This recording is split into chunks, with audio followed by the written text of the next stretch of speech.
اب اللہ تعالیٰ بندے کے لیے اسباب بنا دیتے ہیں، کس کے لیے کیا سبب ہے یہ ہر بندے کا معاملہ الگ ہے۔ چنانچہ انڈیا میں ایک شاعر گزرے ہیں، ان کا نام تھا جگر مراد آبادی، مراد آباد کے رہنے والے تھے، جگر ان کا تخلص تھا، اور بڑے شاعر تھے، غزل بڑی غضب کی کہتے تھے، یعنی استاد شاعر تھے۔ اللہ کی شان دیکھیں کہ بندہ بہت اچھا تھا مگر اسے شراب پینے کی عادت تھی، اور وہ علل اعلان شراب پیتا تھا۔ علل اعلان شراب پینے کے باوجود جو علماء صلاح تھے وہ اس سے نفرت نہیں کرتے تھے، بلکہ افسوس کرتے تھے کہ بندہ بڑا اچھا ہے مگر ایک برائی میں پڑ گیا ہے اور اس سے جان نہیں اس کی چھوٹ رہی ہے، اس کے لیے دعائیں کرتے تھے۔ مگر وہ رند مشہور تھے کہ یہ شرابی بندہ ہے۔ اللہ کی شان دیکھیں، اجمیر میں ایک مرتبہ نعتیہ مشاعرہ ہوا۔ اب جو منتظمین تھے انہوں نے مشورہ کیا کہ نعتیہ مشاعرے میں کس کس کو بلانا چاہیے، تو کئی شعراء کے نام آ گئے، اس میں جگر کا نام آیا۔ تو چونکہ یہ بڑے شاعر تھے تو کچھ نے کہا جی کہ ان کو بلانا چاہیے، بڑے شاعر ہیں، ان کے بغیر مشاعرہ ادھورا رہے گا، پورا نہیں ہوگا۔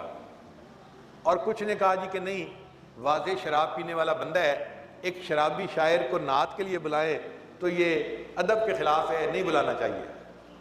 اب اختلاف ہو گیا آپس میں، کافی بحث ہوئی، بالآخر جو بلانا چاہتے تھے وہ غالب آ گئے۔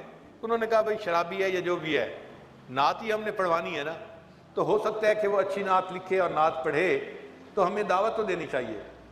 چنانچہ انہوں نے دعوت دی۔ اب جب جگر کو دعوت ملی کہ نعتیہ مشاعرے میں آپ نے شرکت کرنی ہے اور نعت پڑھنی ہے، تو جگر کی تو حالت بدل گئی، پریشان، میں شرابی، میں برا، میں گناہگار، میں خطا کار، اور مجھے نبی علیہ السلام کی نعت پڑھنے کے لیے بلایا جا رہا ہے۔ کانپتے تھے۔ پہلے تو وہ مانے نہیں کہ نہیں میں نہیں آ سکتا، پھر ان کے ایک دوست کے ذریعے ان کو کہلوایا گیا، جگر پھر بھی نہیں مانے، پھر ان کے ایک استاد تھے ان کے ذریعے سے ان کو کہلوایا گیا، اور استاد نے آرڈر کیا کہ آپ نے جانا ہے اور وہاں جا کے نعت سنانی ہے۔ تو جگر خاموش ہو گئے استاد کی وجہ سے، ہاں بھر لی، حامی بھر لی کہ میں مشاعرے میں آؤں گا۔ بعض نے پروگرام یہ بنایا تھا کہ وہ ریل سے سفر کریں گے تو جب ریلوے اسٹیشن پر اتریں گے ہم وہیں پہ نعرے بازی کریں گے اور ان کو کہہ دیں گے کہ آپ نعت نہیں پڑھ سکتے، آپ شرابی ہیں، نبی علیہ السلام کی شان میں گستاخی مت کریں۔ مگر لوگوں کو پتہ نہیں تھا، اور جگر جو تھے وہ ایک ہفتہ پہلے اس شہر میں پہنچ رہے تھے اور وہ اپنی آنکھوں سے لوگوں کے سارے معاملات دیکھ رہے تھے کہ لوگ جذبات میں ہیں، بینر لگے ہوئے ہیں اور مخالف لکھا ہوا ہے کہ ہم جگر کو ہم نعت نہیں پڑھنے دیں گے، اور حیران ہو رہے تھے۔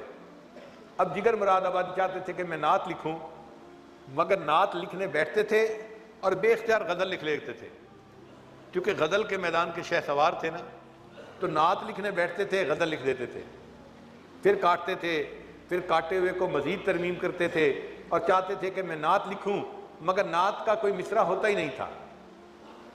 کئی دن وہ اسی طرح کوشش میں لگے رہے۔ بالآخر ایک ایسا بھی دن آیا کہ نعت کا ایک مصرع ہو گیا۔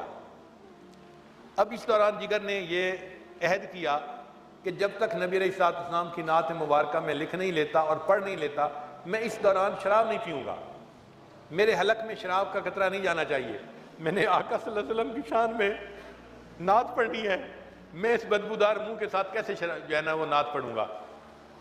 اب شراب نہ پینے کی وجہ سے طبیعت کے اندر پریشانی بھی تھی، مگر وہ اپنی بات پہ جمے ہوئے تھے۔ ایک مصرع ہوا تو پھر دوسرا مصرع، اور اللہ کی شان کے ایک دن تو پوری نعت ہی انہوں نے لکھ دی۔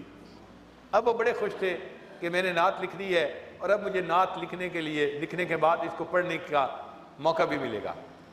چنانچہ جس دن مشاعرہ ہونا تھا، جگر مراد آبادی نے غسل کیا اور اچھے کپڑے پہنے اور مشاعرے کی طرف اس طرح چلے جیسے کوئی حاجی حج کرنے کے لیے چلتا ہے۔ خوش اس بات پہ تھے کہ ساری زندگی میں نے غزلیں لکھی ہیں، آج میں آقا صلی اللہ علیہ وسلم کی شان میں نعت لکھ کے اس کو پڑھنے کی سعادت پا رہا ہوں۔ اسٹیج پر پہنچ گئے، اب یہ نعت انہوں نے پڑھ کے سنائی تو مجمع نے بالآخر یہ کہا کہ یہ نعت لکھی نہیں، اس سے اللہ نے لکھوائی ہے۔